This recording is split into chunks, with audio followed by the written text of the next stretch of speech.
Today I want to touch a little bit on witchcraft.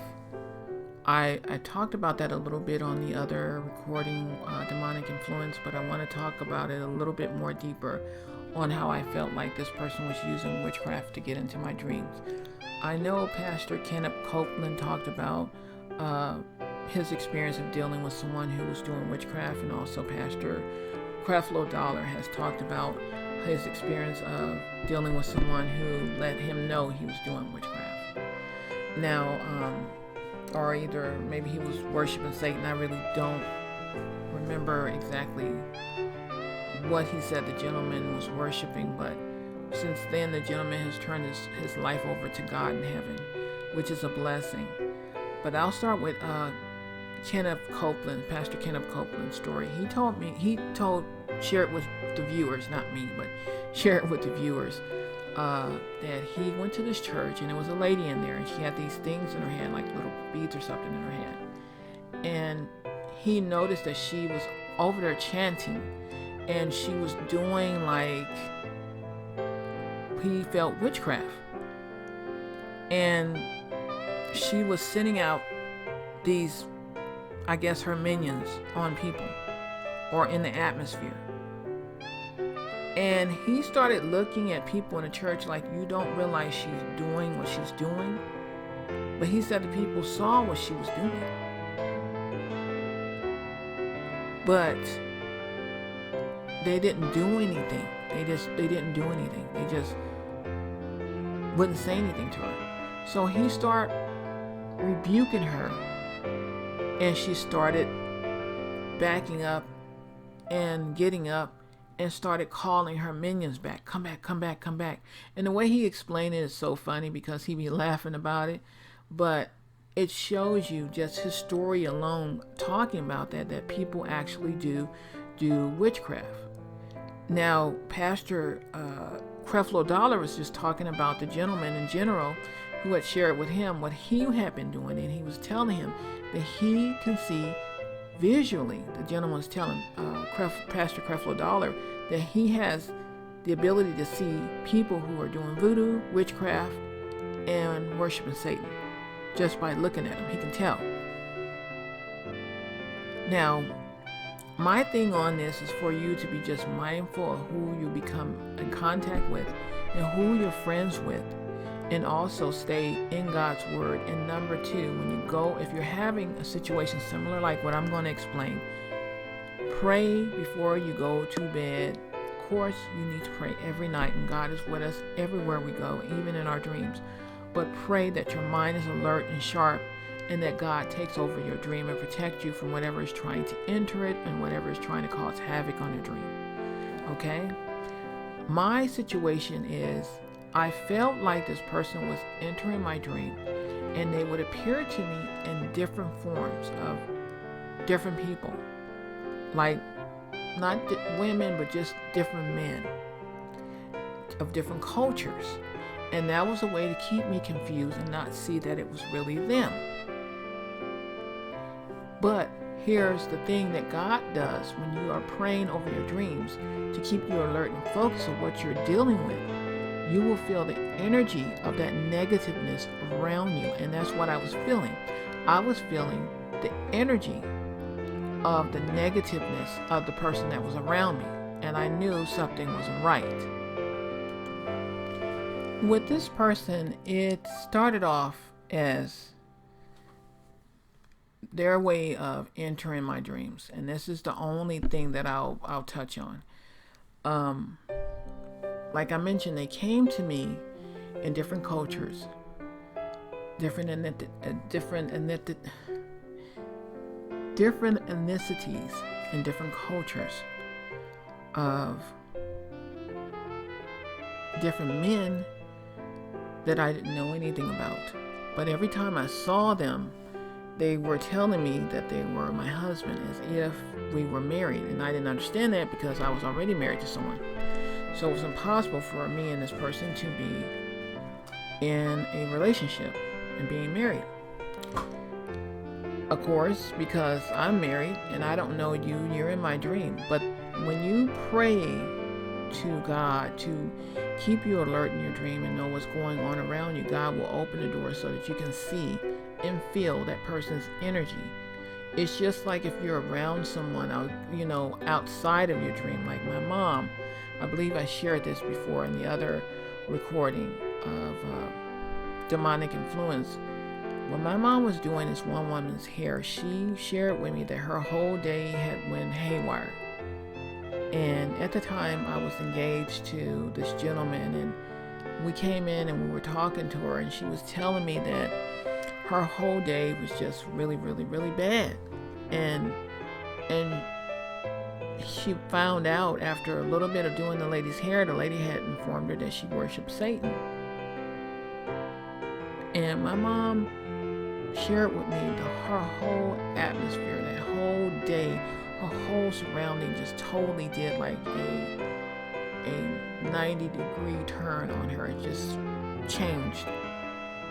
Everything that could go wrong was going wrong that day. And after that lady left, everything went back to normal.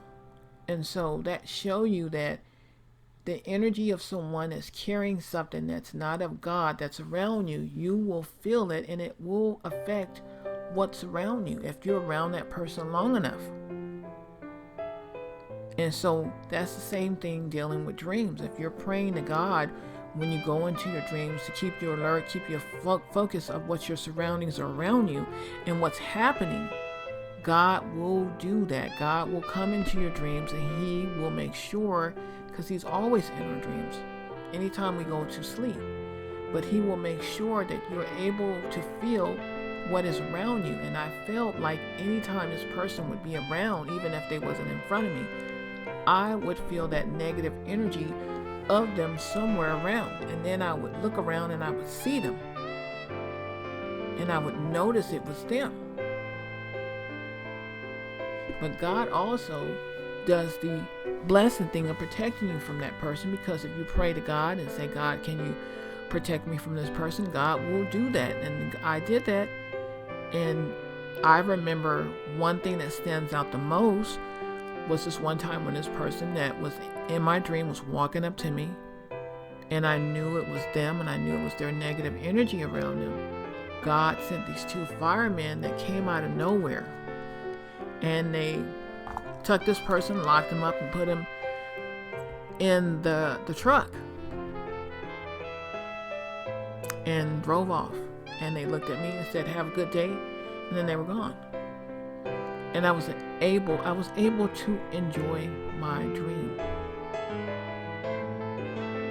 So I'm saying this to say to you, if you feel like you're having like anything similar like that, where you're in a dream and you're witnessing strange occurrences or events or anything weird happening, like the way I happen, like the way mine's happen, I'm so sorry. I will just share with you one particular event that I'll share with you two. Okay. This first one is a gentleman who looked at like he was a homeless man. Okay. And it wasn't the fact that he was homeless that got me. It was the fact that this person kept saying that I'm your husband, and they kept following me. And no matter where, I was able to control my dream to the point where I would be able to go somewhere where I was familiar with. They would always be behind me, and I would look behind me and they would be right there. And so the last place I went to was the place that I used to live at when I lived in LA before I moved out here in Kern County, which is still California. It's just the desert. He came into the house and ran up to me and say, I'm your husband. No, he ran up to me in the house. I'm your husband.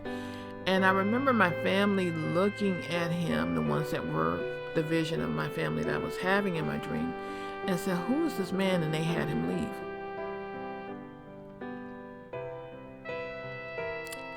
Another dream that I had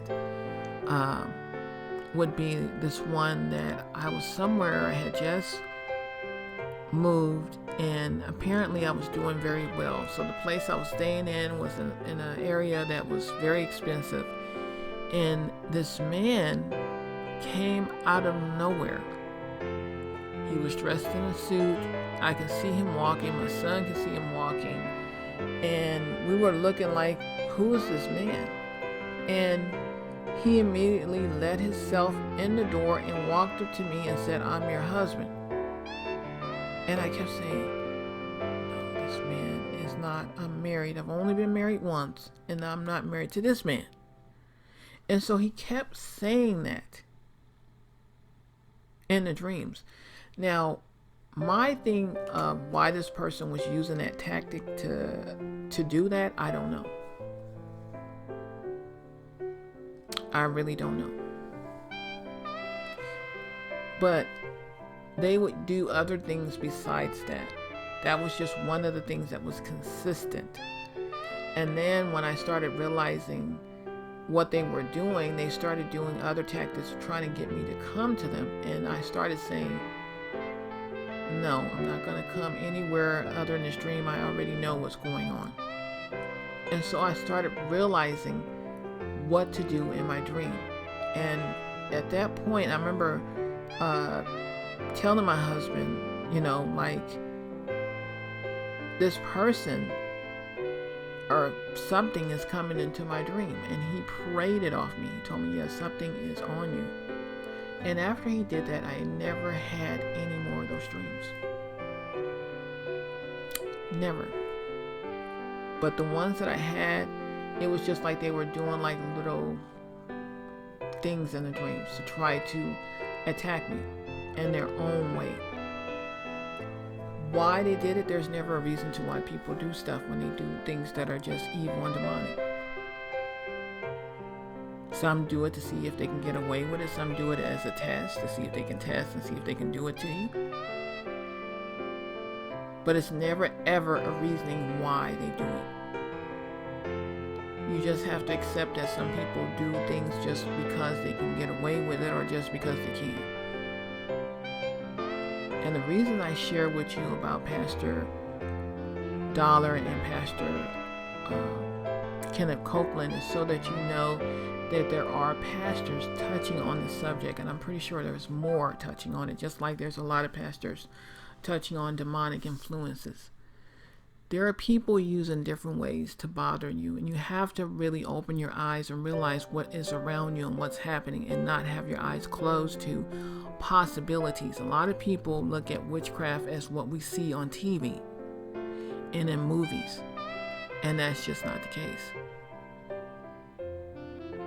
You need to understand that people are using different techniques to do things to hurt people in different ways, to play with people's minds. As I mentioned to you, I had dealt with demonic influence.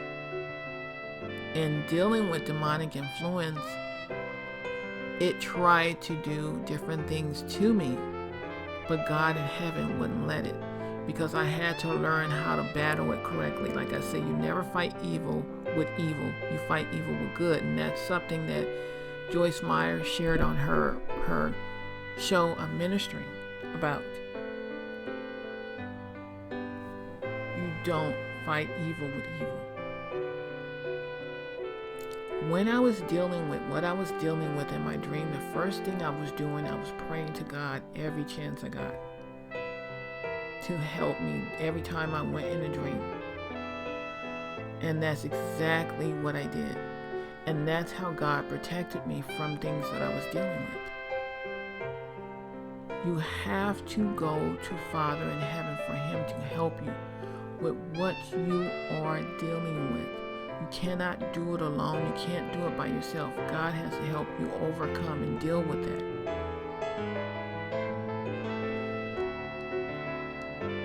That's the main thing you want to do. And don't try to handle it yourself, because you're not going to win in that battle if you try to do it yourself.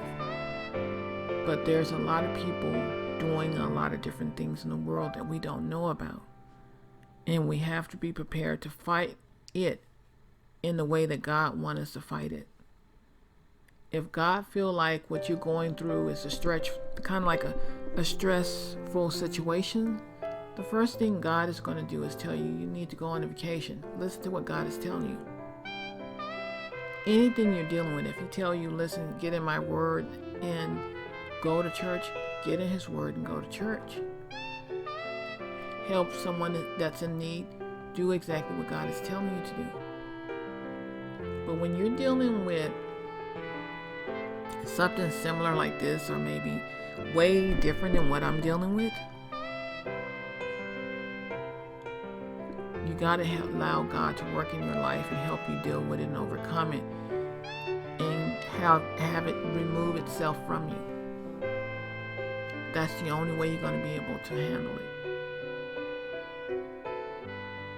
God is going to open your eyes to realizing what's going on around you, because there are some things that are happening around people that we don't know, but God wants you to be informed, that you need to be prepared, you need to be ready, that there are some things that are happening in your life or around you that people are doing that you don't even know they're doing.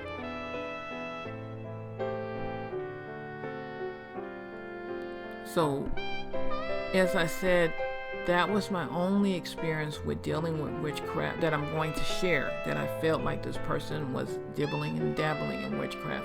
There are some other things I can share, but I can definitely say dreams are one of them. And I would suggest searching Pastor Creflo Dollar and Pastor Kenneth Copeland, where they talk a little bit on the subject of witchcraft.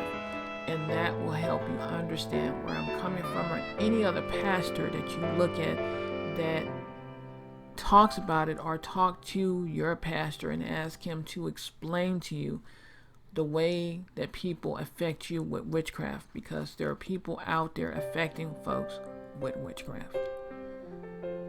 But as I said, in my dream, it was more than just one culture, and it also was like some weird stuff that was happening in the dream, and then the person will talk to you about their dream, and then you talk about yours, and then they would compare what they're talking about with you. And that's how you know that, yeah, something is not right. But you'll feel it. God will let you feel it. That's number one. If your instincts is this person is doing that, it is.